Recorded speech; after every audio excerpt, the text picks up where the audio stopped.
Hi everyone, welcome to the Incident Portal walkthrough tutorial.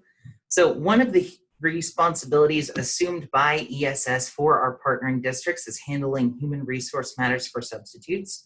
One of the most prominent aspects of this is documenting and remediating any performance issues that our districts observe from our employees. The Incident Portal is a streamlined mechanism for reporting these issues. It removes a lot of the legwork of reporting an issue by allowing administrators and office staff to directly report an issue to us via an online form. When we say performance issues, we're referring to any occurrence in which an ESS employee does not meet district performance standards. This can range from something like tardiness to inappropriate comments to misconduct. And the Incident Portal is designed to make reporting these issues as streamlined and effective as possible. So we're going to walk you through that. So the resource page can be found on the ESS website by selecting the resource tab in the upper right-hand corner. Once there, a set of boxes is presented. For the resource page, the leftmost box, ESS employee substitute, is selected. So once we're here, you're going to be prompted to either log in or register. Registration's pretty simple. It's going to ask for your email, and it's going to be the email that you have on file with ESS. You'll create a password and then follow the prompts in a verification email sent to that address. So the email on file for registering is the same one used for your absence management software.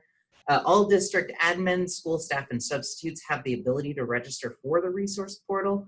It's going to look different depending on what kind of user is signing in. And the incident submittal forms are only available to administrators and office staff. So we're going to go ahead and log in.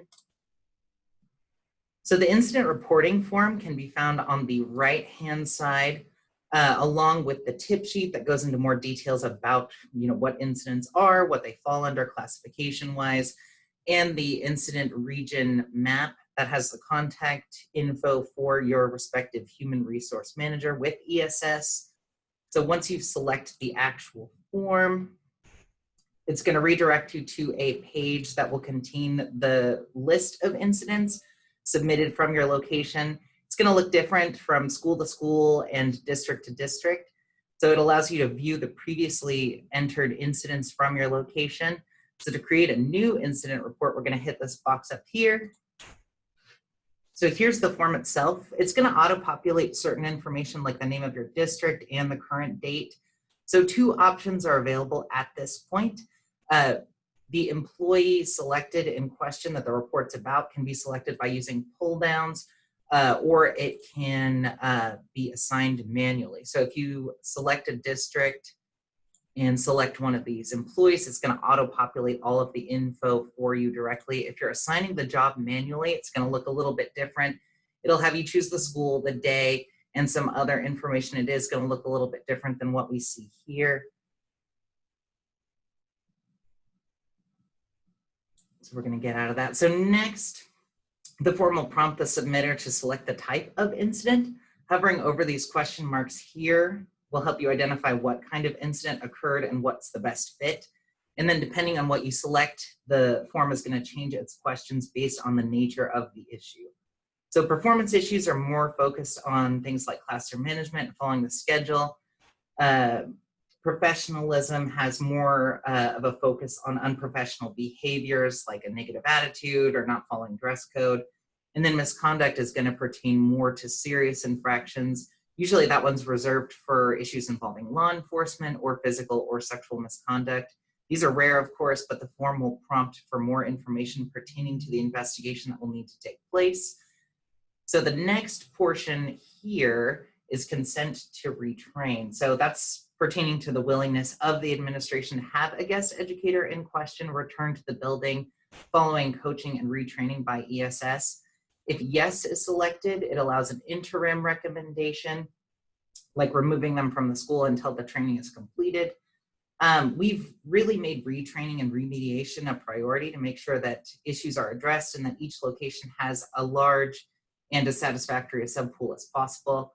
Of course, the option to remove fully from a school or classroom or department is still available, in which the submitter would hit the no button, allowing for permanent blocks to be placed.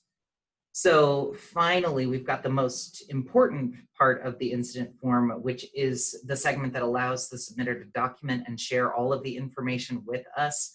We generally prefer as much information as possible to make sure that the steps taken are the most appropriate course of action and the most seamless resolution for the district. We'd rather have too much information versus too little, so don't be shy. Lastly, we've got the upload section down here, which allows the user to upload any relevant material such as student or staff statements, emails, photographs, or anything else that pertains to the incident. So down here, hitting this create incident report button will submit it. Once it's fully filled out, hitting that button will generate a notification email sent to the submitter, the building admin, and the selected district administrators. Usually that's the HR staff, the ESS account manager for the district, and the human resource team as well. This email serves as confirmation that the incident has been submitted and automatically notifies all concerned parties about whatever issues being reported. So the reports are then handled and modified by the ESS human resource manager of the region, and they can be updated or modified if need be.